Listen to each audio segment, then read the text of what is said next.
A'udzu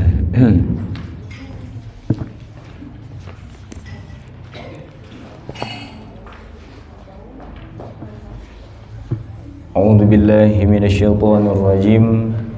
Bismillahirrahmanirrahim. Assalamualaikum warahmatullahi wabarakatuh.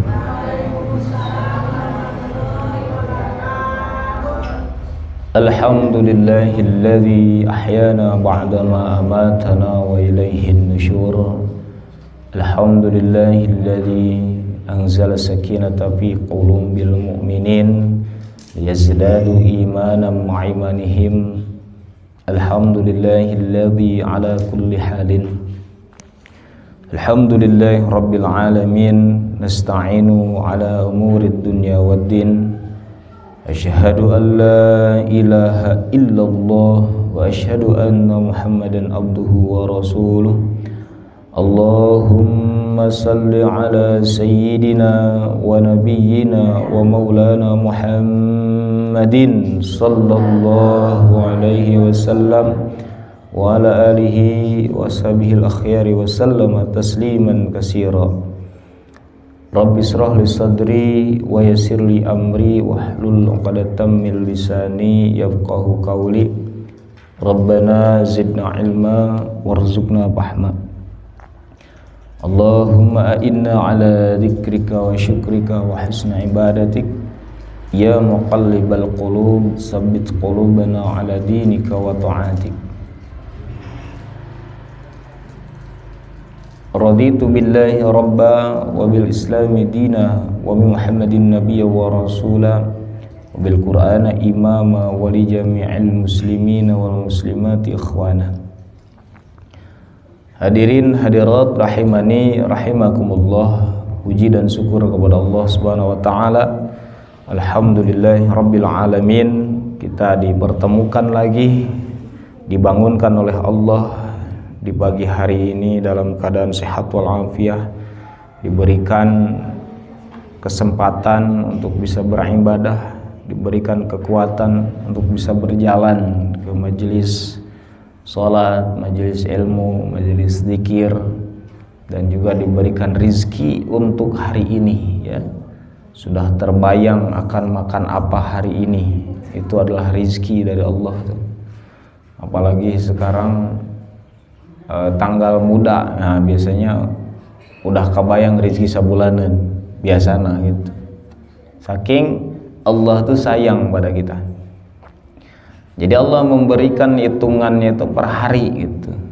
Jadi kalau ada orang satu hari itu dibangunkan dalam keadaan sehat, dibangunkan dalam keadaan aman di sekitarnya, dan dibangunkan dalam keadaan tahu akan makan apa hari itu, maka dia sedang menjadi raja dunia ya. Jadi raja tuh nggak perlu repot-repot. Menjadi penguasa, menguasai dunia tuh cuma itu 3 kriterianya tuh. Bangun dalam keadaan sehat, dalam keadaan aman di sekitarnya, dan dalam keadaan tahu akan makan apa hari itu. Udah segitu ya.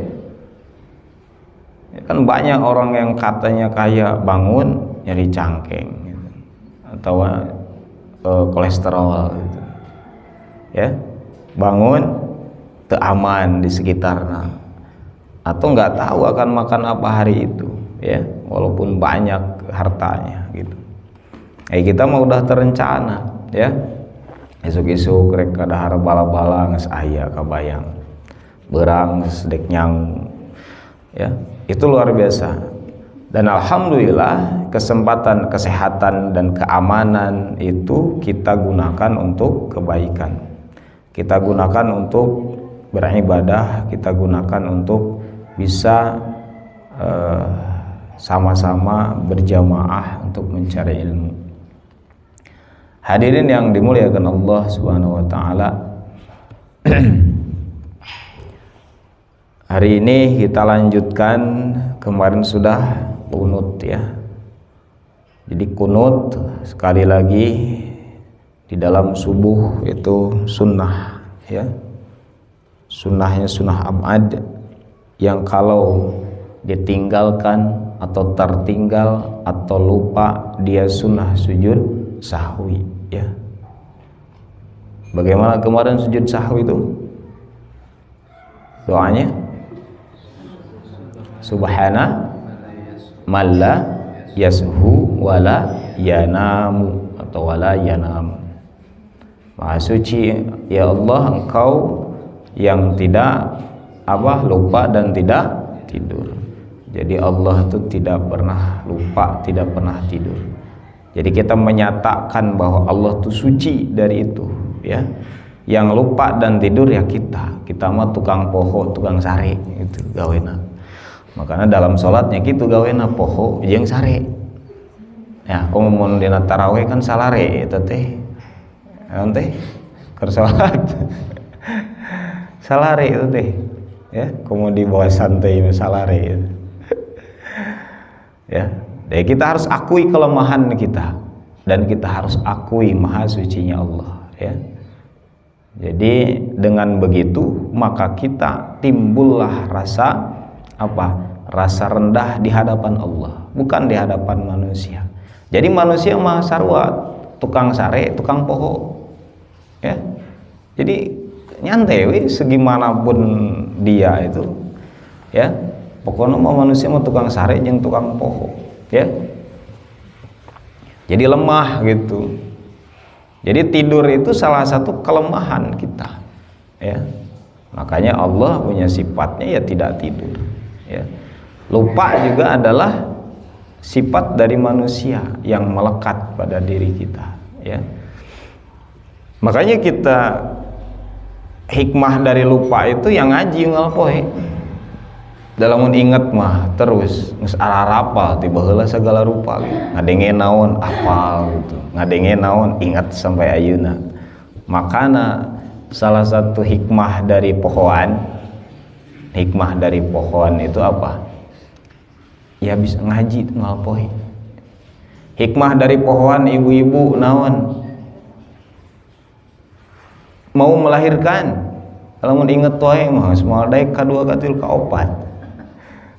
Salah satuna, ya, senang hiji ge iya dua moal senang gitu.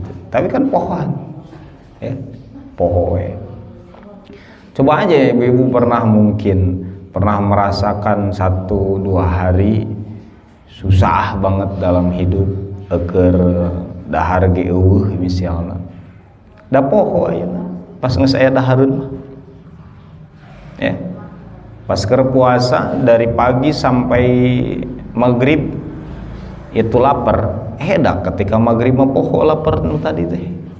Jadi memang sifat pelupa itu ya ada hikmahnya untuk kita, ya. Ada hikmahnya. Karena sesuai dengan sifat Allah yang menciptakan kita tidak pernah sia-sia. Kita nih diciptakan apapun pasti nggak sia-sia. Maka kita nikmatilah hidup sebagai makhluk, ya, gitu. Makanya tunduklah kepada Khalik, ya, kepada yang menciptakan kita, yang memberikan kita hidup, yang memberikan kita kenikmatan setiap harinya.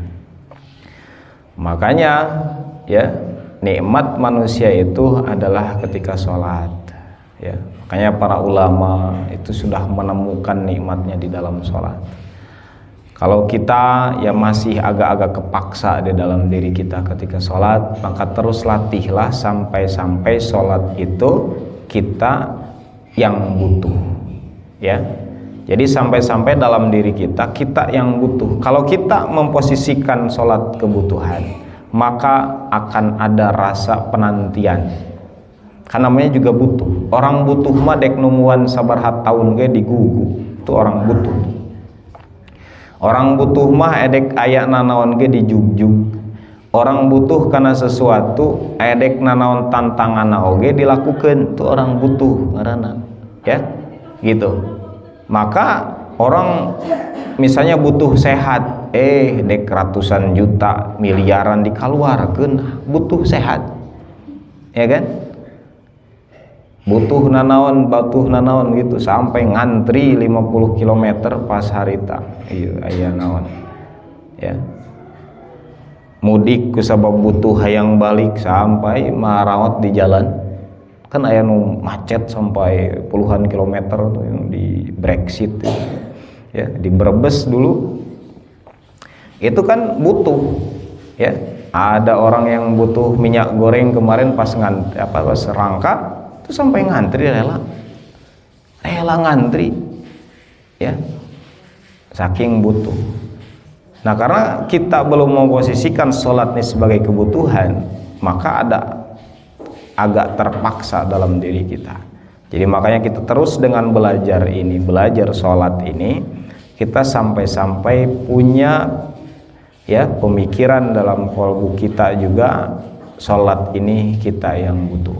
Kita udah pernah bahas bahwa Allah nggak butuh sholat kita, Allah nggak butuh sujud kita, Allah nggak butuh ruku kita.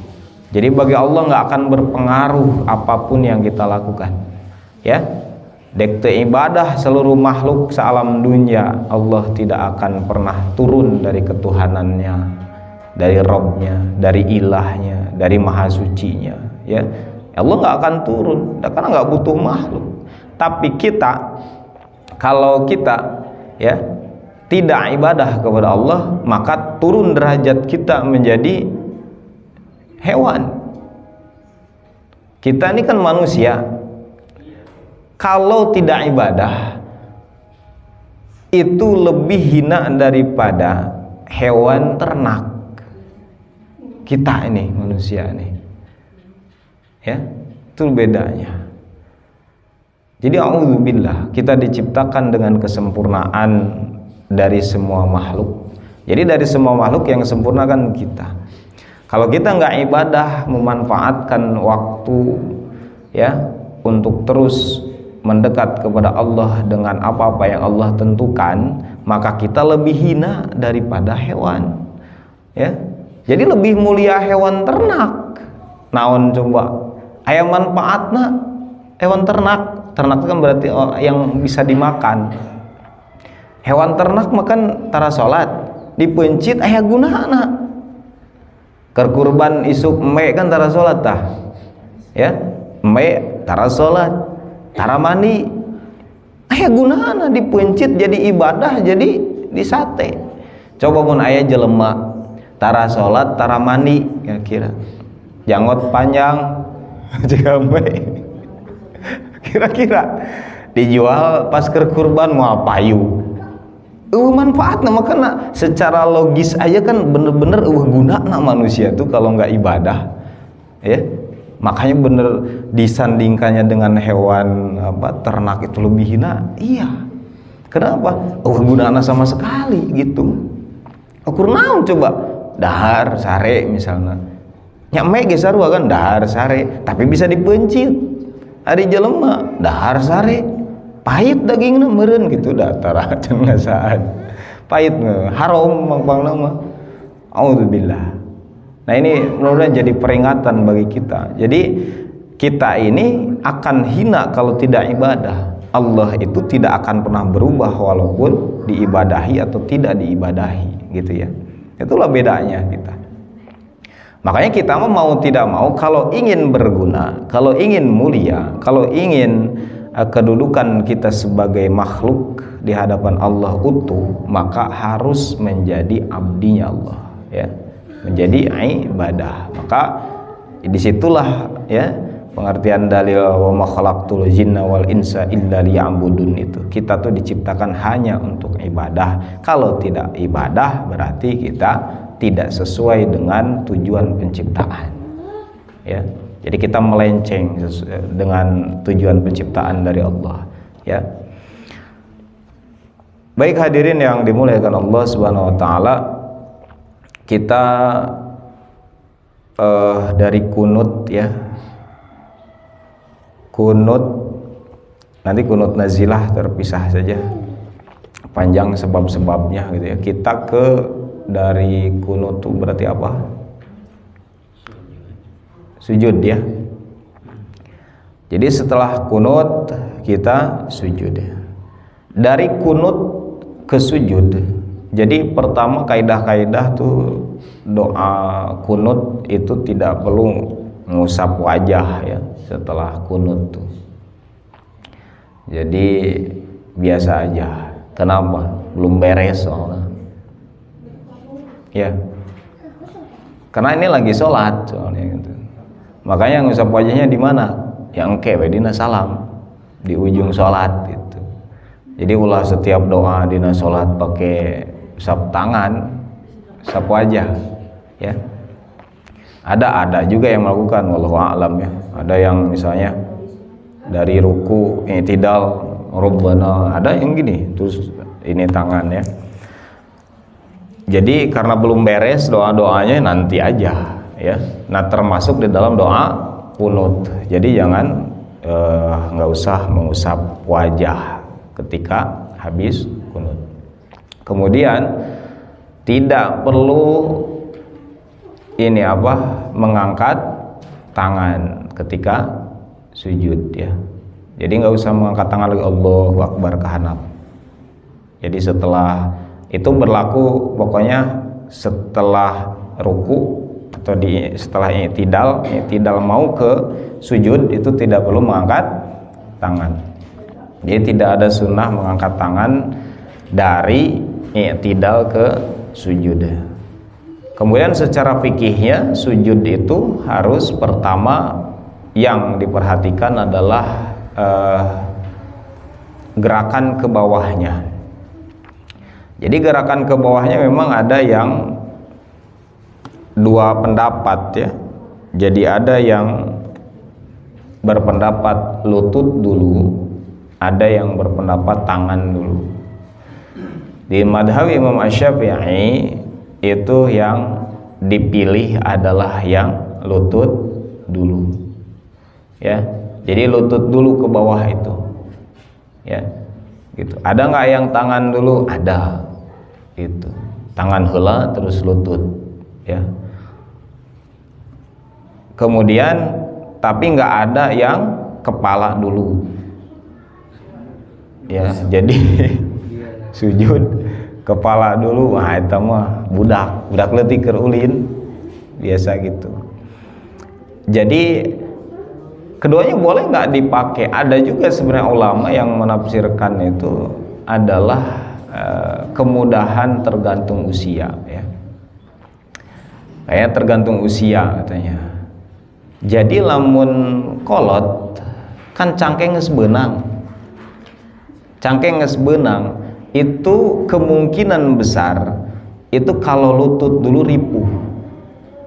Makanya kolot mah bisa jadi anu enak dengan nyaman teh tangan dulu karena nahan dulu. Karena kalau pakai lutut ke handap kan lututnya ngesleklok teh geuning kolot mah. Ripuh kan itu. Coba di dia sepuh eta kalau ruku kalau sujud naon heula eta mastaka heula gitu. Ai sujud naon heula mah anu enakna gitu. Lutut heula tuur, lutut teh tuur heula lutut heula. Lutut berarti ya. Oh berarti bisa juga. Cuma kalau ada yang punya ya kelainan tertentu kan nggak bisa tuh kalau pakai lutut heula gitu. Ada yang pakai tangan heula karena ngebantu gitu kan. Nah gitu ya. Ada yang menghubungkan ke situ ya. Tapi insya Allah kita pakai misalnya dari pendapat di madzhab Imam Syafi'i memang yang afdalnya lutut dulu ya. Jadi berurutan tuh. Berurutannya gimana? Kan yang harus diperhatikan dalam sujud itu adalah anggota sujudnya. Jadi 7 anggota sujud. Yang udah nempel duluan apa? Pertama kali kaki belakang. Jadi kan kaki itu udah nempel duluan kan, diikuti dengan lutut, diikuti dengan kedua tangan, diikuti dengan wajah. Kayak urutannya gitu kan. Nah, jadi urutannya rapih tuh. Jadi ininya kan udah ada nih, kaki udah ada, terus tangan, kaki ya, lutut, tangan, kening ya.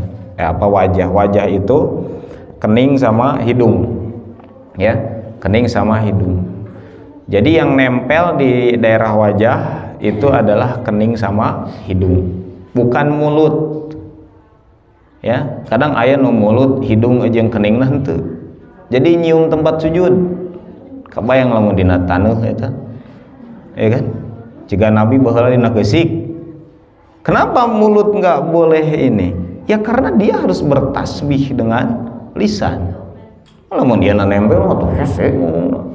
Makanya ini secara teknis aja kan sangat dimengerti oleh kita. Kenapa? Karena kita harus baca tasbih, nggak boleh ada yang mengganggu mulut kita gitu. Ya kan? Karena di setiap sholat semuanya harus ada suaranya. Ya.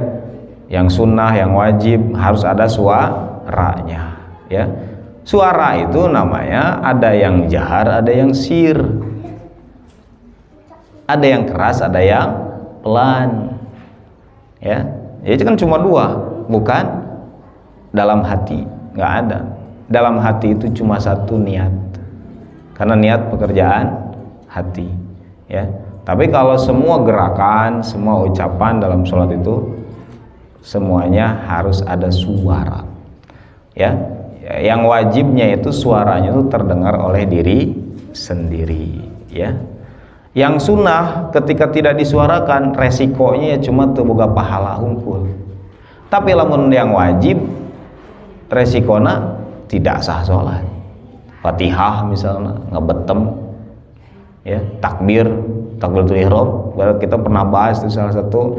Takbiratul ihram kan harus terdengar oleh diri sendiri. Setiap kalimatnya, setiap hurufnya jangan terputus. Allahu Akbar. Kabeh ada terdengar. Ulah sapotong oge Allah. Jolobuh we, bareng teh ka mana leungit itu. Diteleg. Kateleg jalan. Nah, itu salah satu ininya ya. Jadi alat mulut kita sebagai alat makhrajul huruf, ya, sifatul huruf. Nah itu nggak boleh keganggu, ya. Jadi lain nyium tempat sujud kita tuh, tapi menekan ini nih apa, kening, ya. Non bahasa Sunda kening teh tarang ya, lemesna no. Hah? Hah? Taal? Taal? Oh taal lemesna teh ya. Taal teh tarang hilap deui. Taal teh jadi taal tarang jeung taal gitu, kening lah bahasa Inggris nama gitu, ya. Nah eta jenong. Nah itu ininya ya, ininya jadi urutannya beres tuh kan, beres. Semua harus nempel, ya. Jadi ketika sujud semua harus nempel dan itu rukun. Jadi rukunnya dalam sujud itu adalah pertama gerakannya. Maksudnya tuh apa, amalnya, apa yang dilakukannya. Jadi semua nempel 7 anggota sujud. Ulah aya nu ngangkang hiji, ulah aya nu teu ini. Maka bereskan dulu semua, pastikan. Entong ieu mah istilahna tarang taal tadi encan nempel geus tasbih gitu. Hah? Taang ya lain taal. Taar pakai ro. Lamun nu cadel jadi taal. Taar. Jadi can nempel geus subhana rabbiyal azim, subhana rabbiyal a'la, ya. Nah itu udah ini. Jadi bereskan dulu karena rukunnya itu. Kemudian rukun yang kedua yang ada dalam sujud itu adalah tuma'ninah. Jadi ada 2 sekaligus rukun di situ. Jadi rukun melakukannya yang nempel 7 anggota badan tadi, kemudian tuma'ninahnya juga rukun gitu. Nggak bisa dipisahkan, ya, gitu.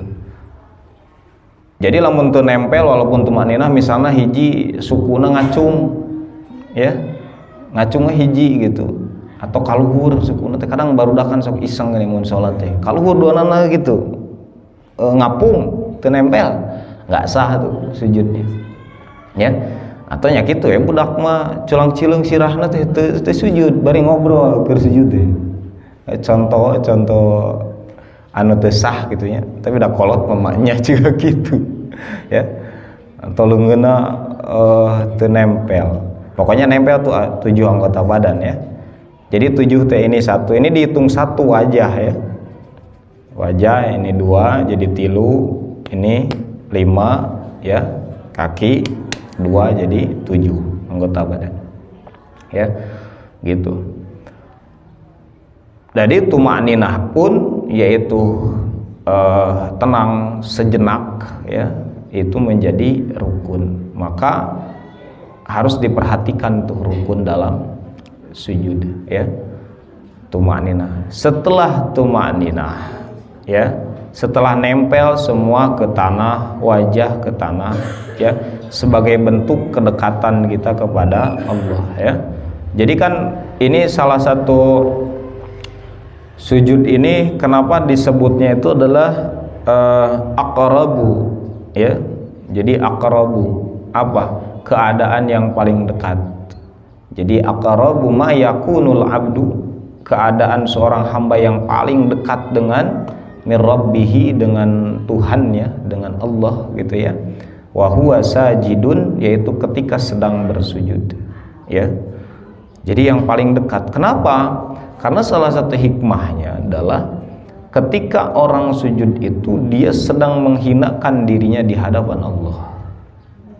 Jadi ini menghinakan diri ini jadi kata kunci. Jadi kalau ada orang menghinakan diri di hadapan Allah, maka dia jadi orang terdekat. Makanya sebaliknya, orang yang jauh dari Allah yang apa? Sombong, menyombongkan diri seperti iblis. Makanya kita ketemu sekarang benang-benangnya, benang merahnya. Kenapa iblis itu dilaknat? Karena nggak mau sujud, ya kan? Kan kita riwayahnya tentang sujud dan tidak sujud di dalam ketentuan apa, di dalam kasus iblis ini. Makanya dia dilaknat karena nggak mau sujud, nggak mau menghinakan diri di hadapan Allah, ya kayak gitu. Nah makanya dengan sujud kita ini menghinakan diri di hadapan Allah, makanya dekat dengan Allah. Tapi kalau tidak mau sujud, maka dia sedang jadi iblis yang dilaknat oleh Allah. Di sini juga udah ketahuan nih pembedanya antara orang sholat dengan tidak. Jadi kita sebagai orang yang sholat harus sudah punya pemikiran bahwa saya sedang menghinakan di hadapan Allah. Makanya di hadapan manusia mah santai aja, ya, karena sama kita posisinya di hadapan manusia. Tapi di hadapan Allah ada yang menghinakan, ada yang menyombongkan diri. Makanya kan kriteria sombong itu adalah seperti iblis. Apa? Dia itu tidak menerima ketentuan Allah atau melanggar ketentuan Allah. Yang kedua, merasa dirinya lebih tinggi daripada orang lain. Lebih tinggi. Jadi menolak kebenaran kan sombong itu kriterianya. Jadi menolak perintah Allah, menolak perintah Rasulullah, menolak ajaran Islam, itu tuh orang sombong. Ya. Kemudian merasa paling, kan salah satu iblis itu kan dia kenapa nggak mau sujud adalah merasa paling mulia. Salah satu contohnya dia menyontohkan bahwa penciptaannya itu lebih mulia daripada penciptaan Nabi Adam. Bahanna diulik, diungkit ku iblis, bahan penciptaan. Padahal dalil nanti Allah juga ngarang aja. Sekarang coba aja gini selusuri, dari mana asalnya yang namanya api itu lebih baik daripada tanah? Kan nggak ada. Itu ngarang karena kesombongan. Ya, hari ini ngarang dia. Kan nggak ada tuh alasannya kenapa api itu harus katanya lebih baik daripada tanah. Makanya itu kan salah satu kesombongannya. Nah hari ini kan banyak kesombongan orang tuh kan ngarang. Misalnya orang kaya lebih baik daripada orang miskin, itu kan ngarang. Padahal Allah nggak tentukan itu. orang yang pejabat lebih mulia daripada rakyat, kan ngarang itu. Padahal nggak gitu kan. Itu ngarang manusia, hawa nafsunya aja. Ya, orang nu bodas. Nah ini nih contoh, orang nu bodas kayaknya lebih tinggi daripada nu hideung. Di mana itu dalilna? Da ngarang eta mah. Rasis karena kan kalau di istilah-istilah dunia mah, orang barat merasa lebih mulia dibatan orang Afrika dulu nu hideung. Akhirnya antara kulit itu dibedakan, soalnya kan eta ngarang sarua jeung iblis ngarang. Makanya kan jadi kekacauan kan di Amerika, di Eropa itu jadi kekacauan karena ngarang merasa sombong bahwa kulit putih lebih mulia daripada kulit hitam. Padahal ceuk saha ngarang eta. Ya. Akhirna teh ayeuna harayang hideung. Orang barat anu barodas hayang ngarideung maroe weh geuning. Padahal urang mau ngapoe-popoean hideung we otomatis urang. Ya. Gitu. Jadi banyak yang kemuliaannya itu, kemuliaan di sesama manusia itu memang hawa nafsu akibat kesombongan. Ya, akibat kesombongan. Hari ini kan terjadi juga begitu dalam keseharian. Yang pakai sendal karpil itu lebih mulia daripada sendal swallow misalnya. Kan aya ngerasa gitu, wah kaya ieu urang mah cenah. Kan aya oge kan begitu rasa kita itu. Aya make anu merek naon lebih mulia daripada merek naon. Ini kan ngarang sebenarnya mah, sehawa nafsu aja. Makanya janganlah sifat iblis ini kita gunakan dalam keseharian. Jadi nggak kerasa tuh karangan iblis itu nyampe kepada kita. Ya, ibu-ibu misalnya nih, mau kenakan rupa-rupa nih, anu make hejo rasana alus daripada nu hideung. Anu make nu bodas rasana alus, kan pakai warna gitu. Padahal tidak begitu. Ya, kayak gitu. Sampai ini fitnahnya itu sampai kena irung misalnya. Ceuk saha irung mancung teh alus. Kan eta sebenarnya ngarang. Sehingga orang berlomba-lomba ayeuna hayang ngamancungkeun orang Indonesia. Padahal orang bule mah resep ke orang Indonesia sebab teu mancung-mancung teuing cenah. Jadi itu karangan-karangan untuk ini diri aja, akhirnya kan tidak pada bersyukur. Panon kan anu sipit dianggapna kumaha, anu bolotot dianggapna kumaha, anu sedang dianggapna kumaha. Kan itu hanya karangan-karangan manusia. Ya. Kayak gitu. Makana loba nu mararaksakeun sampai dioperasi kan jadi haram. Ya. Nanti sampai bulu mata cenah nu alus teh anu lentik cenah bulu mata. Padahal lamun dipikir-pikir saha nu ningali gitu. Emang katingali gitu bulu mata ku batur. Lentik henteuna edek lempeng jecong ka hareup. Nu anu asal ulah nutupan ka handap kitu kana hese. Da Allah udah nyiptain kita sempurna kok. Teu kudu sampai geuning aya alatna gitu-gitu jelema non teh ngameh ieu padahal eueuh nu ningali orang misalnya sameter teh katingali bulu mata jelema mah. Tapi karena difitnah kita bahwa itu lebih keren, lebih gaya, lebih geulis kalau istilah nama, akhirna teh maraksakeun. Bahkan di hideungan ku maskara geuning istilah nama. Bahkan aya nu ditempel extension ngaranna teh. Sampai hese ngiceup. Kan artina jelema teh. Jadi nyusahkeun diri kita teh. Ya. Bibir warna oge dietakeun ya. Jadi we marake lipen setip teh geuning. Warna beureum cabe ya. Bedak sa tebal. Wah, pokoknya mah aya karena kan udah dijadikan standar bahwa nu geulis teh kieu. Jadi we kabeh ditaplok-taplokeun memeh keluar teh ibu-ibunya. Henteu alhamdulillah tentu. Taplok we. Itu akibat dari fitnah apa? Kesombongan yang menganggap bahwa itu lebih keren, lebih mulia, lebih hebat ya daripada orang lain. Maka kalau kita ya banyak sujud maka kita menghinakan diri kepada Allah, maka makin enak hidup ini. Karena tidak ngebanding-bandingin kepada ciptaan Allah yang lain. Jadi diri kita terima apa adanya, ya. Kita terima apa adanya. Kulit kieu, irung kieu, panon kieu, ya. Buuk kieu, keun we. Ya kan? Awak kieu, geus we. Kita syukuri untuk modal ibadah. Karena ternyata modal ibadah mah kan lain ku warna kulit, lain ku irung mancung teu henteu, ya kan? Lain ku panon belo atau sipit, henteu teu ngaruh. Ya. Jadi modal ibadah tuh Allah sudah sempurnakan kepada diri kita, bukan dari itunya, bukan warnanya, bentuknya. Ya. Jadi itulah yang harus kita pahami dari sujud, ya. Jadi menghinakan diri di hadapan Allah sehingga kita rela menempelkan wajah kita ke tanah sebagai bentuk ketundukan.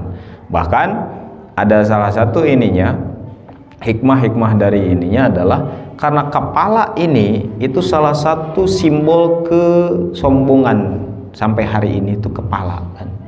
Makanya dalam bahasa Indonesia pun ada tuh istilah sombong itu apa? Besar kepala. Jadi hulu kan ente mau sombong besar tangan, nggak ada.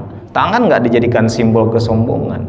Jadikan simbol tuh ini badag suku tuh biasa aja. Tapi besar kepala itu dijadikan ini kesombongan. Maka nih ya kepala organ tubuh kita yang salah satunya dipakai kesombongan ini ditempelkan ke tanah serendah-rendahnya. Kan paling rendah tuh. Ya, jadi itu bukti untuk ketundukan kepada Allah, ya. Makanya disitulah kesempatan kita untuk banyak berdoa. Kenapa? Ya kita apa? Sedang menghinakan di hadapan Allah, maka kita akan dekat dengan Allah. Maka perintahnya di situ adalah fa'aksirud doa, ya. Maka perbanyaklah berdoa. Jadi ketika sujud tuh perbanyaklah berdoa. Karena doa-doanya sangat terbatas, apalagi di sholat berjamaah, maka doanya itu dengan tasbih. Jadi tasbih itu doa terbaik. Jadi salah satu doa terbaik itu tasbih. Jadi jangan anggap gini bahwa kita menyatakan subhana rabbiyal a'la wa bihamdihi itu bukan doa. Itu doa kita. Tapi kalau sholat sendirian misalnya, silahkan perbanyak doa-doa yang lain.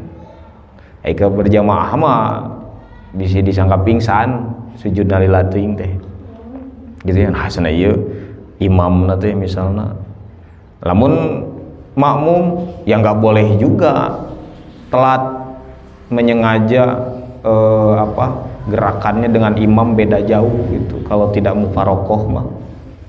Jadi nggak boleh tuh karena kita makmum misalnya terus we kieu imam nanggus tasahud akhir. Kadang-kadang banyak kasus tuh.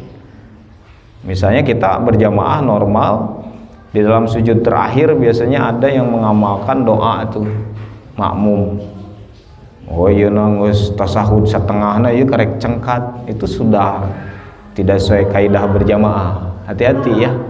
Jadi lebih wajib mengikuti imam daripada berdoa banyak. Ya jadi ulah nyangkana ciganu alus tapi henteu teh gitu.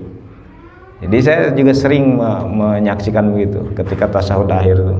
Imam nanggus sholawat, imam tahiyatul mubarakatus salam sholawat kan itu karek cengkat. Gitu. Jadi kaidah-kaidah ilmu nanti kudu pas diamalkeunana ya. Semua tuh ada ilmunya dan semua ada waktu ngamalkeunana. Jadi ulah salah ngamalkeun. Mun salah ngamalkeun bisa jadi nu ieu batal padahal amal ieu sunnah. Perbanyak doa di dalam sujud itu hukumnya apa? Sunnah. Yang wajib nama tadi nempel 7 anggota badan jeung tumakninahna. Ya kan? Sedangkan doanya adalah sunnah. Ketika berjamaah itu tetap begitu sunnah doanya. Yang wajib ditamahan apa? Ngikutin imam. Jadi ngikutin imam itu wajib. Doa sunnah. Jadi jangan sampai kewajibannya mengikuti imam diabaikan demi doa yang sunnah gitu. Ciga nu alus ya doa alus, emang alus, tapi di dalam kondisi itu eta teh teu alus gitu. Terus we kieu bahkan geus edek salam eta imam teh komo lamun anu tasahud akhirna make sholawat unggul ka salaman gitu teh beak ke. Kan bisa aja imam tuh cuma sampai sholawat nabi itu make sholat Ibrahimiyah misalnya, karena kan yang wajibnya di tasahud akhir sampai sholawat nabi aja. Allahumma sholli ala sayyidina Muhammad, udah sampai situ wajib nama. Assalamualaikum, assalamualaikum beres, boleh. Bisa saja kan ada kita husnudon aja pada imam yang tereh tasahud nanti meureun kitu make sampai sholawat dengan sekali teu make Ibrahimiyah, teu make doa Allahumma inni a'udzubika kadituna gitu ya. Kita husnudonnya ke situ. Nah, lamun orang sujud keneh karena ini doa beakeun. Pertama gerakan sudah tidak ikut kan, berarti gerakan udah telat tuh. Jadi jangan disepelekan itu ya. Kalau nanti sholat sunnah sendirian atau kalau memang ada sholat tasbih itu yang banyak, silahkan sujud banyak-banyak. Tapi kalau dalam berjamaah itu kaidah ngikutin imamnya tetap. Imam juga begitu, jangan juga ketika kecuali udah biasa misalnya yuk para jamaah di sujud terakhir kita lamakan, jadi imamna anu mimpin dan jamaah nangis ngarti kabeh, jadi nyangker secekatna imamna ngadoa sing loba nya makmumna gitu ngadoa masing-masing ya kan. Jadi berjamaah itu ada yang harus dikompromikan dulu dengan ini kebiasaan, maksudnya dengan makmum ya. Kayak sujud tilawah di dalam sholat belum kita sempurna praktekan karena khawatir ada yang belum tahu engke kok ruku sujud teh pabaliut nih kuduna ruku, karena kan nyangkana kalau secara normal habis baca Quran itu apa? Ruku kan. Namun orang tiba-tiba sujud anu can apal aneh, kok keur maca Quran terus kaluhur deui maca Quran deui engke ruku, kan jadi aneh cenah ieu salat cenah. Matakna saya belum mengamalkan sempurna di sini ya. Kalaupun mau mengamalkan biasanya kita ini kan dulu nih geus ngalarti kabeh can makmumna, ayo nanti di surat ini ada ini kita sujud. Tapi kalau dalam keseharian dan kebetulan melewati ayat sajadah ya itu belum saya bisa amalkan juga karena bisi kaget anu encan apal ya. Karena aneh gitu kan, nah sana sholat teh aneh di ditu mah keur maca Quran kahanap langsung sujud, kalau hurdei maca Quran deui terus ruku, nah rakaat jadi pabaliut kan nu can apal elmuna mah pabaliut jadi fitnah gitu. Oh sholatna aneh sana dialih kelas gitu kan, karena belum terbiasa ya kan. Jadi ada beberapa yang harus dikompromikan dulu ilmunya, dipaskan ilmu imam, ilmu makmum gitu kan. Nah itu ini kita makna dari sujudnya dulu ya. Jadi tempat yang pas untuk memperbanyak doa apalagi sendiri ya, karena doa yang mustajab di dalam ini di dalam aktivitas, salah satunya di dalam sujud. Kata Rasul tak ada wa ammas sujudu fajtahidu fid du'a. Sedangkan ketika sujud kata Rasulullah maka bersungguh-sungguhnya dalam berdoa, bersungguh-sungguh gitu kan gitu. Kenapa? Faqaminun ayyustajaba lakum, maka doa tersebut pasti dikabulkan untuk kalian kata Nabi ya.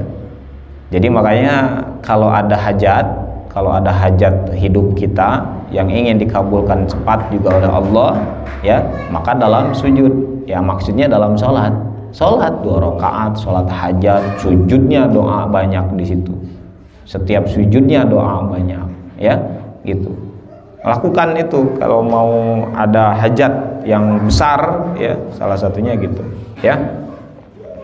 Jadi ini untuk anjuran kita selain sholat berjamaah ya. Jadi kalau dalam sholat berjamaah mah kita terikat oleh aturan berjamaahnya. Jadi jangan sembarangan mengamalkan ilmu ini gitu. Ya. Jadi harus pas ngamalinnya. Jadi jangan diamalkan maksudnya banyak doanya ini jangan diamalkan ketika sholat berjamaah sehingga telat mengikuti gerakan imam, ya, gitu, gerakan imam. Jadi yang masih begitu kita ubah, ya. Jadi jangan telat mengikuti imam ketika berjamaah, ya, gitu. Karena wajib mengikuti imam itu.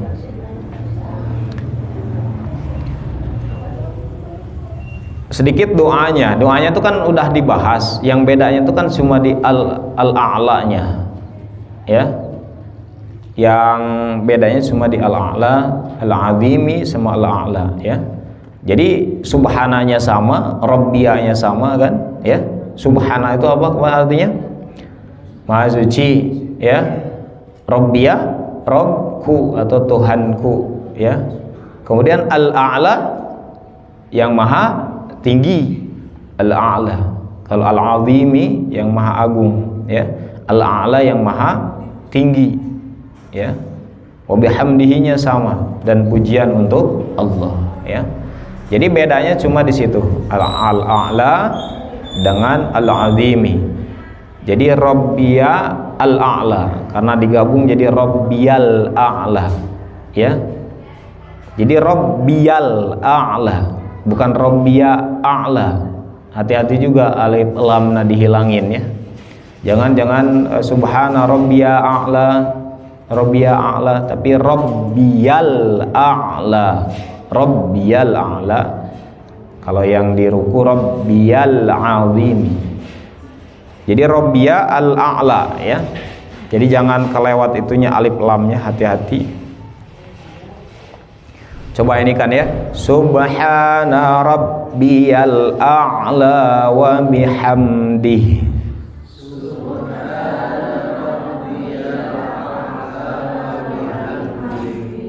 Jadi itu al-a'la ada alif lam hamzah kemudian ain, a'la, ya. Dari hamzah ke ain sukun, a'la, al-a'la, al-a'la, gitu, ya. Jadi jangan rabbiyal ala gitu. Subhana rabbiyal ala wa bihamdi. Hati-hati, ya, jangan subhana rabbiyal ala, tapi subhana rabbiyal a'la, ya, wa bihamdi. Maha suci Rabbku yang maha tinggi dan pujian untuknya, ya, untuk Allah maksudnya. Sunnahnya dibaca 3 kali di dalam satu sujud. Jadi 3 kali. Coba rasakan 3 kali bagaimana mengucapkan di dalam sholat. Bari ngarenghap, ya, aya ngarenghapan. Jadi ya situlah standarnya doa 3 kali itu, ya. Subhana rabbiyal a'la wa bihamdihi. Subhana rabbiyal a'la wa bihamdihi. Subhana rabbiyal a'la wa bihamdihi. Nah segitu berarti diterehkeun. Nah kumaha terehna? Biasana nu leuwih tereh mun dina jero hate. Eta mah sa kiceup ge beres. Tapi lamun sa tereh-terehna ucapan mah kan ya subhana rabbiyal a'la wa bihamdi, subhana rabbiyal a'la wa bihamdi, subhana rabbiyal a'la wa bihamdi. Itu lumayan dan dari lakene. Nah gitu, ya.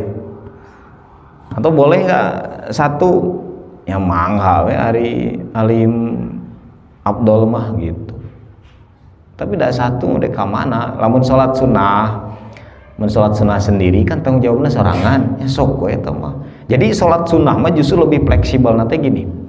Mau dicepetin tanggung jawab sendiri, mau dilamain tanggung jawab sendiri. Kan gitu, ya. Kadek cepet misalnya subhanallah nah sakali subhana rabbiyal azim wa bihamdi Allahu akbar gitu misalnya, itu nggak masalah, ringan, sholat ringan tuh. Kenapa? Yang tahu kan kita ucapan. Sedangkan kalau berjamaah bagusnya pakai kaidah standarnya Nabi, standarnya ulama, supaya apa? Kitanya jadi standar semua, entah sakahayang gitu, ya, gitu. Jadi bacaan saya yang hari ini juga katanya lama, ya saya aja belum ke standar itu, baru ada di seberapa persen standar. Karena saya bukan pakai standarnya kebiasaan sini, tapi pakai standarnya dalil, pakai standarnya kebiasaan Nabi, pendapat-pendapat para ulama bagaimana bacaan dalam sholat.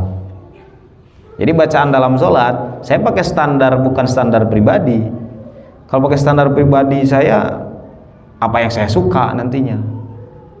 Bapak-bapak kalau pakai standar pribadi juga apa yang bapak-bapak suka, mual sinkron kalau gitu.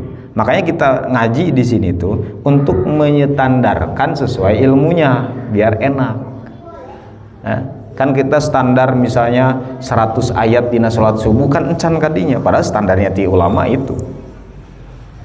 Tapi kalau pakai standar bapak-bapak masing-masing, abi mah resepna surat eta we nu 10 ayat, abi mah nu 12, abi mah nu 13, akhirna teh moal sinkron namun teu kana ilmu standar Nabi. Jadi standar nanti standar dalil, bukan standar kita. Itu sebenarnya gitu. Jadi bukan selera, tapi kita mencoba menstandarkan kepada ilmu, ya. Karena kalau pakai selera mah tadi sujud sakali ini nyamang enggak, ininya tasbihna selera itu mah. Edek 7 kali mangga, lamun sorangan makan enaknya dek 8 kali, dek saloba-lobana tasbih. Misalnya edek 100 tasbih di dalam ini, ya silahkan kalau sendiri mah. Kita pengen dekat kepada Allah dengan sujud misalnya 100 tadi sujud, ya silahkan. Tapi lamun berjamaah mah eta mah kaluar tina standar. Ripuh ge dauh oge lamun aya contohna bisa aja kita lakukan. Cek Nabi misalnya dina salat wajib boleh sujud 30 kali tasbihna, ayo we orang cobaan. Tapi lamun teu mah ulah nyobaan dina berjamaah mah. Tapi lamun dina biasa salat sorangan eta mah bebas. Edek lila mangga, edek sedang mangga, edek lama mangga. Tapi kalau dalam salat jamaah kaidahnya harus utuh, yaitu kaidah salat berjamaah, ya. Kayak gitu. Jadi jangan sampai juga begini. Kaidah salat berjamaah itu misalnya tentang ininya, tentang bacaan halus ringan itu dari Nabi, ininya dalilnya. Tapi pas pelaksanaannya selera sorangan atau selera masyarakat. Padahal apa? Suratnya aja udah Nabi atur, ada contoh-contohnya. Pernah Nabi kulhu, pernah Nabi kuliah di maghrib, pernah. Tapi tong larang anu lain karena Nabi itu pernah lain tiap poe. Ulah ngalarang kadang-kadang Nabi panjang oge maghrib, tapi lolobana pendek maghrib mah. Maka ku Imam Nawawi di situ disebutkan anu pararendek we tina waduha kaditu maghrib mah, kesimpulanna teh.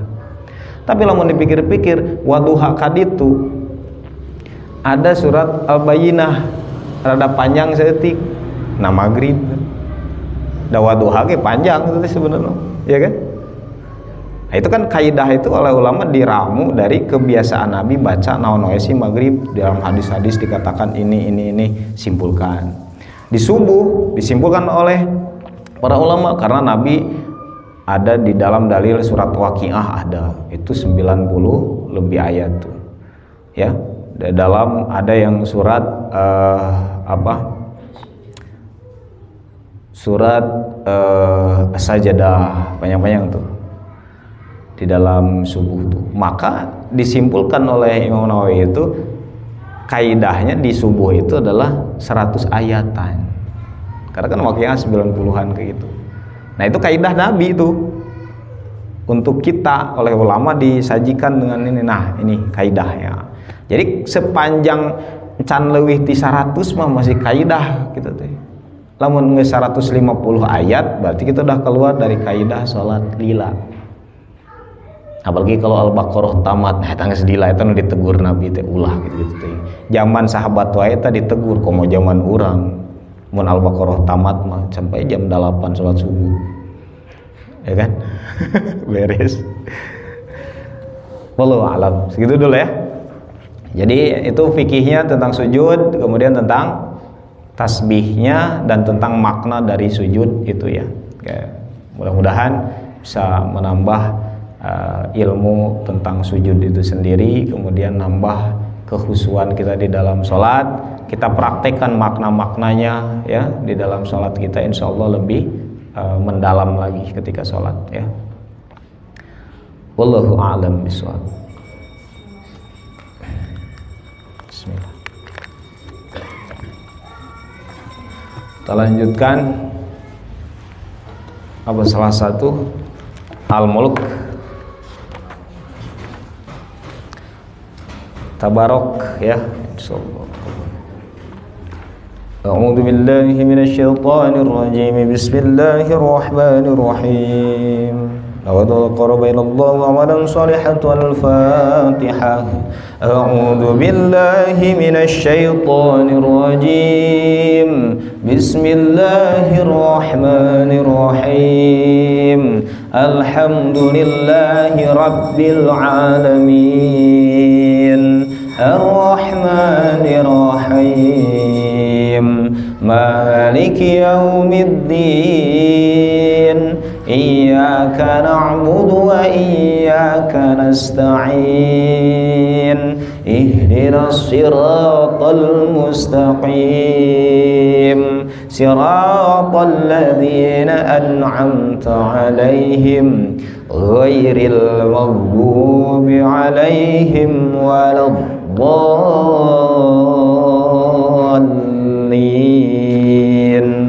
Amin. Bismillahirrahmanirrahim. Tabarakalladzi biyadihil mulku wa huwa ala kulli syai'in qadir. Alladzi khalaqal mauta wal hayata liyabluwakum ayyukum ahsanu amala wa huwal azizul ghafur. Alladzi khalaqa sab'a samawati tibaqa ma tara fi khalqir rahmani min tafawut farji'il basara hal tara min futur thumma rji'il basara hal qalib ilaikal basaru khasi'a ya qalib ilaikal basaru khasi'an wa huwa hasir.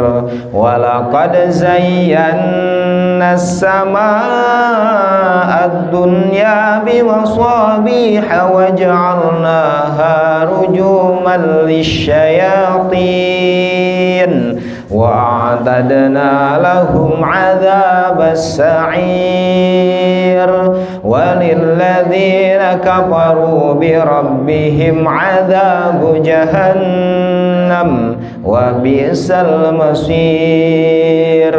Idza ulqu fiha sami'u laha shahiqan wa hiya tafur takadu tamayyazu minal ghayr kullama ulqiya fiha fawjun salahum khazanatuha alam ya'tikum nadhir qalu bala qad ja'ana nadhirun fakadzabna wa qulna ma nazzalallahu min syai' in antum illa fi dhalalin kabir.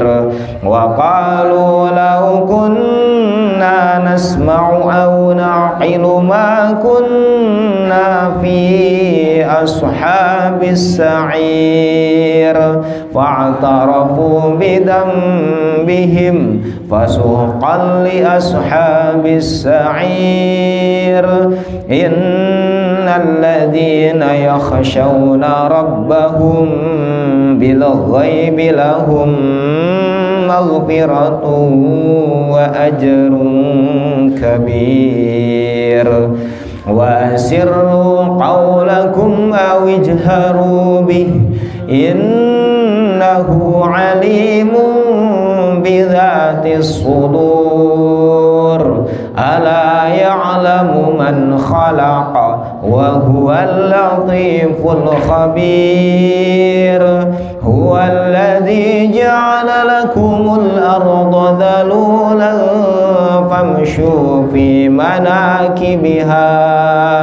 فامشوا في مناكبها وكلوا من رزقه وإليه النشور أأمنتم من في السماء أن يخسف بكم الأرض فإذا هي تمور أم أمنتم من في السماء أن يرسل عليكم حاصبا فستعلمون كيف نذير ولقد كذب الذين من قبلهم فكيف كان نكير أولم يروا إلى الطير فوقهم صافات ويقبضن ما يمسكهن إلا الرحمن إنه بكل شيء بصير أمن هذا الذي هو جند لكم ينصركم من دون الرحمن إن الكافرون إلا في غرور أمن هذا الذي يرزقكم إن أمسك رزقه بل لجوا في عتو ونفور أفمن يمشي مكبا على وجهه أهدى أمن يمشي سويا على صراط مستقيم قل هو الذي أنشأكم وجعل لكم السمع والأبصار والأفئدة قليلا ما تشكرون قل هو الذي ذرأكم في الأرض وإليه تحشرون ويقولون متى هذا الوعد إن كنتم صادقين قل إنما العلم عند الله وإنما أنا نذير مبين فلما رأوه زلفة سيئت وجوه الذين كفروا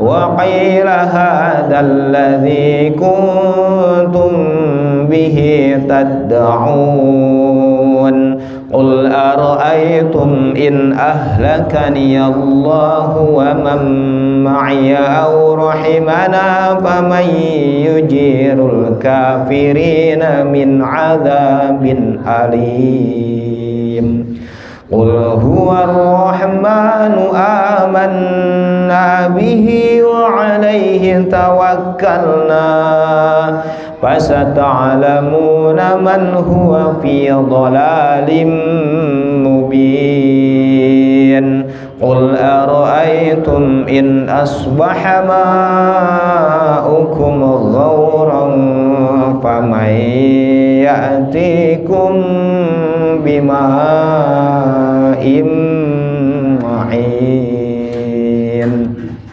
صدق الله العظيم اللهم ارحمنا بالقرآن واجعله لنا إماما ونورا وهدى ورحمة اللهم ذاكرنا منه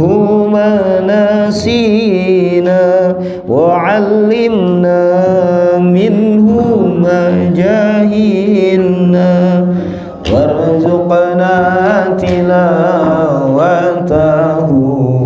ana al-laili